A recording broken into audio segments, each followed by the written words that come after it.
자, 이곳은 저희가 관리하는 건물의 관리사무소예요. 불시에 한번 들어가 보겠습니다. 불시에.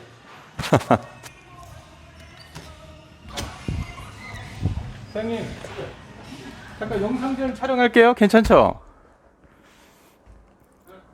우리 소장님,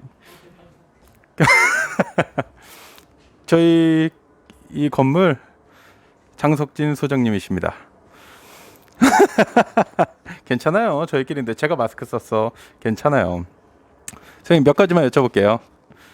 자, 요거 마이크 대고 얘기해 주시면 돼요. 그냥 입에다 대시고. 자, 이 건물 관리하신 지 얼마나 되셨어요?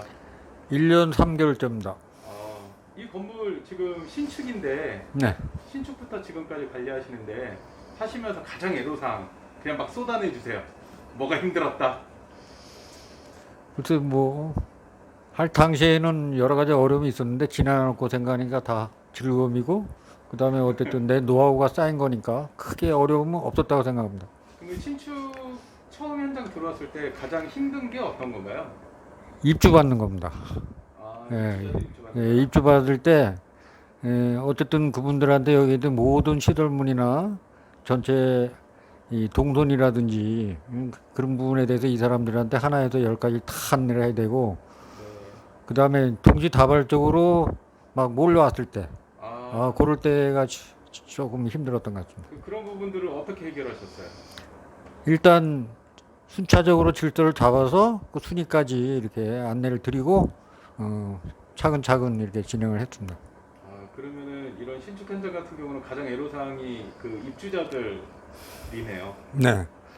근데 제 경험치에 의하면은 입주 받기 전에 나름대로 입주 관리 차원에서 여러 가지 양식이라든지 후로라든지 이런 부분에서 정립을 해놔야 신축 입주 받을 때 혼란이 좀 덜 일어날 것 같고 그럴 것 같습니다.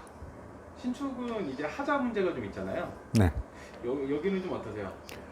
여기는 다른 건물에 비해서 하자가 그렇게 많이 발생된 건 아니고 1년이 지났지만 아직까지도 해결이 안 된 부분이 있습니다. 특히 이제 누수 같은 경우는 원인을 알아도 근본적인 처방하기가 어렵기 때문에 실제적으로 그런 부분이 좀 어려움이 있고 어떤 하드웨어적인 거는 오히려 하자 관리가 편합니다. 왜냐하면 시공한 사람이라든지 협력업체라든지 이 사람들이 그 사항에 대해서 충분히 인지를 하고 또 대응을 하고 하기 때문에 문제는 없는데 누수 같은 경우는 원인을 알아도 그걸 전체적으로 하려면 근본적인 해결책까지 해야 되기 때문에 어렵습니다. 이제 실내로 여기가 7층 고급들 폭도 북측 승강기홀 앞쪽에 아직까지도 비만 오면 이제 우수가 떨어지는데 그 원인은 8층 그 위가 8층 스라브입니다. 네. 스라브다 보니까 그동안 여러 차례 수리도 했고 승강기홀도 지금 현재도 까져 있는 상태입니다. 근데 그쪽에서 이제 비가 와도 누출이 안 되는데 문제는 밖상 승강기홀 바깥이 이제 옥상에 바로 빗물이 떨어지는 부분인데 거기를 대대적으로 방수 처리를 하지 않는 한 문제가 있어서 지금 그 건설회사하고 일정을 좀 잡고 있는 거고요. 건설을 충분히 알고 또 AS 해준다고 했고 지금 그 대안으로 이제 이중적인 보안 차원에서 7층 물 새는 천장 속에 그 우수 배수 유도 시설을 지금 일부 했습니다. 했는데도 물기를 돌려놓는다는 거죠? 아니요 배통을 설치해가지고 이걸 이제 드레인 되게 빗물이 유입돼도 복도로는 안 떨어지고 여기 사는 사람들은 모릅니다. 그러니까 이제 다른 쪽 배수 라인에 연결해도 이렇게 자연스럽게. 근데 그때 돌린다는 거죠. 예. 누수를. 1차적으로 했는데 거기 좀 미비해서 사실은 이제 오늘 더 이제 보완하기로 했는데 뭔가 사정이 생겼는지 아니 금요일 날 연락받기로는 작업자가 다쳤다고 하더라고요. 그래서 진행을 할 겁니다. 그러니까 예를 들어 이제 그거하고 그다음에 이제 또 하나가 이제 주차장 쪽에 일부 벽체 타고 들어오는 누수가 있습니다. 그러면 그거는 기본적으로 큰 누수는 아니고 스라브 쪽에 크랙한 부분으로 어쨌든 스라브에 이제 물이 머금고 있다가 그 임계치가 넘어가면 그 크랙 부분을 이렇게 뚝뚝뚝 낙수가 떨어지거든요. 그래 크게 이 건물에는 이제 두 군데 네. 차량 통제를 하고 이렇게 이제 수리 중 편마다 갖다 붙이고 이렇게 그러면 운영을 하고 이제 이것입니다. 소장님은 경험이 많으시잖아요. 이게 하자가 발생한 걸 접수까지는 뭐 일반적으로 누구나 다 할 수 있는데 결국은 시행사나 시공사가 하자를 안 봐줘요. 예를 들어 6개월이든 1년이든 안 봐줘요. 그게 대한 대응 방안이 있나요? 대응 방안이 있습니다. 일단은 첫 번째는 상호 신뢰관계에서 일을 진행해야 되고 상대가 여기 같은 경우는 적극적으로 잘 호응해 주니까 큰 문제는 없는데 만약에 구두상으로 협의를 해서 진행이 안 되면 일단 공문을 발송합니다. 공문을 이제 정식으로 하자 요청을 하고 그것도 이행이 안 된다, 응답이 없다 그러면 이제 내용 증명 발송을 하고 그것도 이행이 안 된다, 그럴 경우는 이제 내용 증명 적어도 3번까지는 보내야 되겠죠. 네. 안 된다 그러면 하자행 증권을 시행사에서 갖고 있으니까 그걸로 그 하자행 이행 보통 서울보증 같은 데 하는데 그쪽으로 정식으로 청구를 해서 이렇게 이제 진행을 합니다. 그러니까 대부분이 거기까지 가면은 시공사에도 움직입니다. 시공사에서 자기는 이제 향후 불이익 당할 걸 우려해서 네. 그 전에 움직입니다. 네.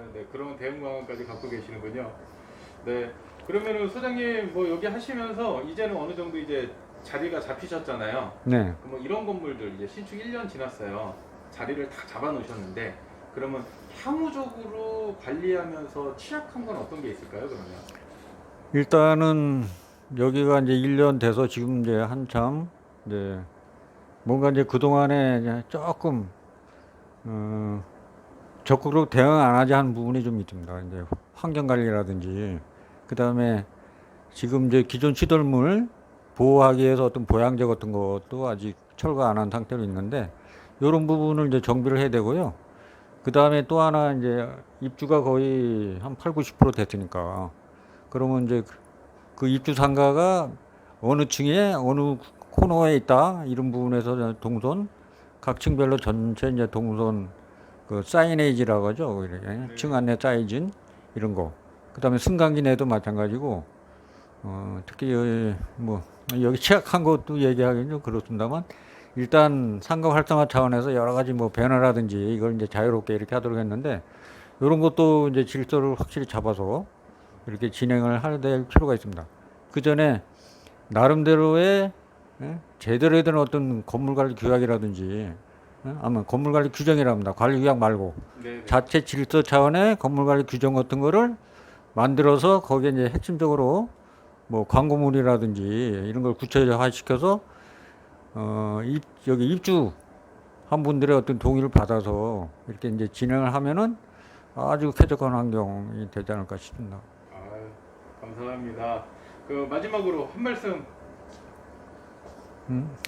어떤 장면에 말씀을 어쨌든 모든 관리적 마찬가지지만 일단 자기 안전 항상 생각하시고요. 좀 위험한 작업을 할 때는 꼭 안전 보호 장구 착용하시고 그다음에 아주 안전이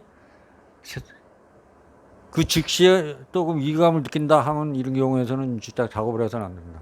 그때는 확실히 안전대책 채워 놓으시고 조금 늦어져도 그렇게 하는 게 필요하다고 생각합니다. 좋은 말씀 감사합니다, 소장님. 감사합니다. 네.